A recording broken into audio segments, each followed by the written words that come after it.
Wide receiver Darnell Mooney, he had some ups and his downs, but he played primarily during the stretch of games where Justin Fields was throwing 20 passes per game or less.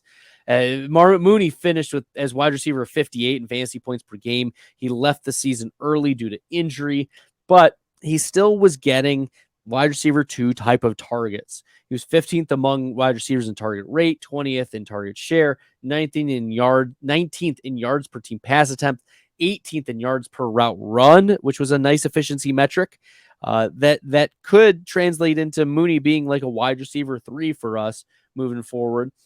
But I assume that the Bears are going to bring in an alpha.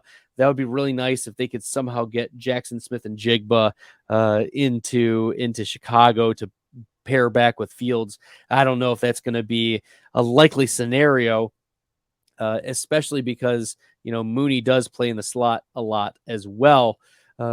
There were other positives about Darnell Mooney. He was number 5 among all wide receivers in win rate versus man coverage. He was 11th in target rate versus man coverage and 14th in highest target separation versus man coverage. He won the 23rd most routes in rate. So he was winning a lot of his routes.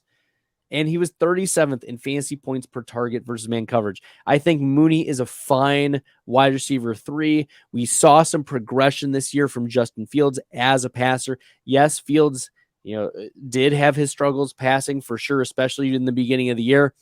But I think that adding weapons, getting a better offense together, like that they were missing pieces.